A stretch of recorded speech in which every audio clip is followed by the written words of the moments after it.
This is 25 to Life with Uncle Yashua. Rolling down 109 in a truck. On my ride up to the light, that's what's up. Look to my right and it's a ride rolling up. It's Lucci telling me tonight we in the club. He got the 24 road Escalade. He got the Lamborghini doors like they blades. His hammers ring cause that's how he was raised. His palace mob and tonight we get Listen, I'm from the ghetto, the slums, the rats, the roaches, the bums, the metal that stuns, the addicts, the cracks, the crumbs. The level where funds gets tragic and lavish is none. With rebels, they runs and rabbits like savages' sons. With did him and Biggie and swiftly he shined the mug. That city a pity with 50 took 9 of them slugs. This is 25 to Life with Uncle Yashua. Yes, ma'am. I take full responsibility for, my crimes or my charges. I want to say sorry to my family, my mom. My mom got 11 kids. I can't say all their names, my managers, my kids that's not here. Really everybody that got something to do with this situation, I want to say sorry for just having so much time investing into this, and I am a smart guy, I am a good guy, and I really got a good heart, I find myself in a lot of stuff because I was just nice or cool, and I understand that you can't be that way when you reach a certain height because it could end bad, and it don't really have to have nothing to do with you, but it could end bad and it could, fall on you. And I know the choice is yours, it's up to you, and I hope that you allow me to go home today and just trust in me to just do the right thing and never see you again unless it's at a bar in the future or something. Just out of this type of situation, I promise you I won't ever be in this type of situation again. I'm going away. I've learned from my mistakes. I come from nothing and I've made something and I didn't take full advantage of it. I'm sorry. Through these last 2.5 years of my life, you are really, truly, honestly, the best thing that has happened to me because you made everything fair for me and everybody involved on both sides, I'm sorry to the sheriff, everybody for just having to put extra time in. I know y'all got paid more money, but I'm sorry for y'all having to put this extra time in to be away from y'all family, and I just hope that you find it in your heart to allow me to go home and be with my family and just do better as a person. I know what I bring to the table. I know what I am. I know the heights I've reached. I know the impact I got on people, period, in the community, all people. I learned that late, these past 2 or 3 years of my life, I kind of learned that late. And maybe it was because I was, probably on drugs or anything, I don't know. But I have came to my senses and I understand what I mean to this world. But I am a good guy, I don't mind doing stuff like free shows, and I always did that. I did free shows and gave it to single parents, millions of dollars. I made $1.8 million on a free show, and I gave it all to single parent charity. And I did 2 or 3 shows that made $700,000 a piece, and I gave it to the breast cancer organization. I do things. I put millions of dollars back into my community for real. I really did. I did more than anybody ever did from my side, But I understand, rap lyrics. I understand how it could be twisted. I understand what it could do to the mind of people. I understand all that, and I promise you I'm 100% changing that. It's just, I'm older, I'm grown now, and it's just I'm smarter. It's more things to rap about. I've experienced a lot of good things. I experienced more bad things, but I experienced a lot of good things too. And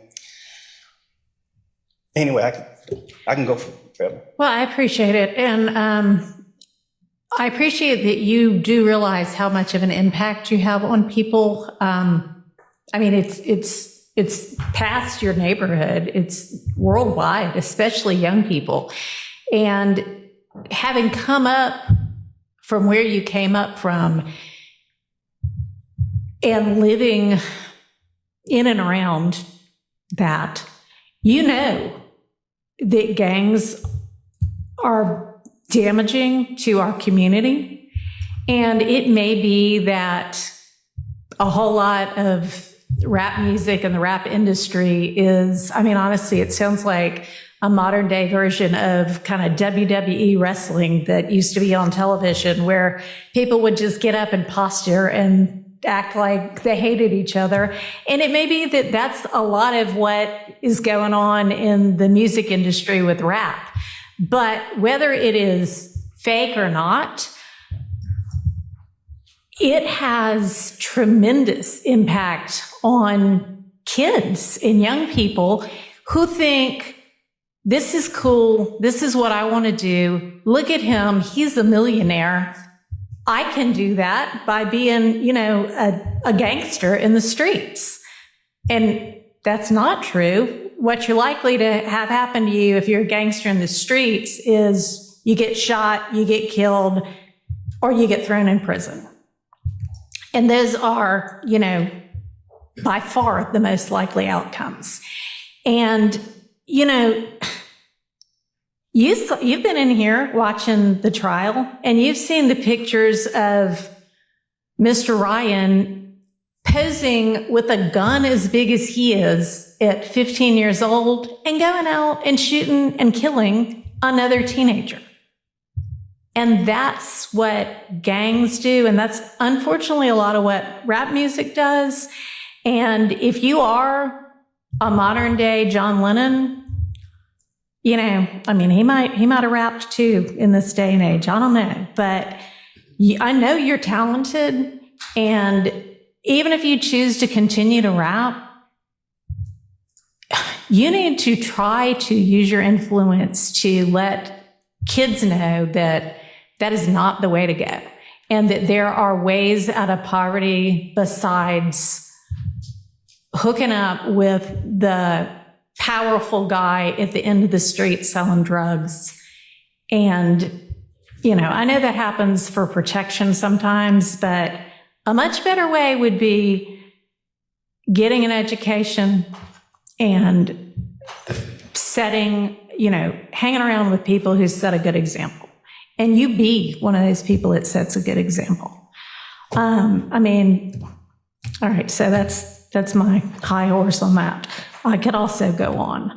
But I want you to try to be more of the solution and less of the problem. All right? All right, so it is not lost on the court that the state, had they been able to come to agreement on certain special conditions, was willing to entirely dismiss the RICO count, was willing to entirely dismiss one of the gang counts, and was willing to entirely dismiss this, you know, machine gun count. Was willing to give a sentence that permitted Mr. Williams to walk out of the door today, and therefore does not seem to be particularly worried that Mr. Williams, if on the streets, would be a danger to society. I'm taking that into consideration and crafting my sentence.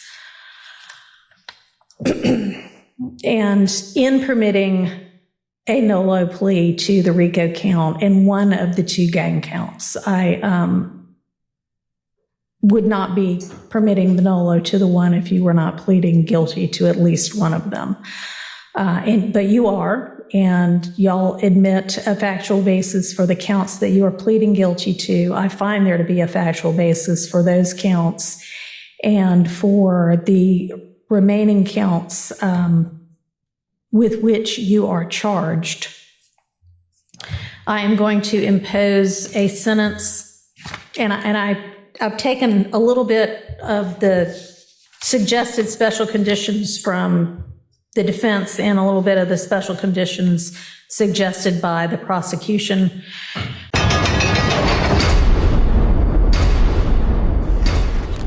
This is 25 to Life with Uncle Yashua. You wanna know why they call me Lucky Lucha? They call me Lucha cause I like to tuck that Tucci. All the time on the grind, getting that Duce. This is a little story on 25 to Life with Uncle Yashua. Like and subscribe for more incredible stories every week.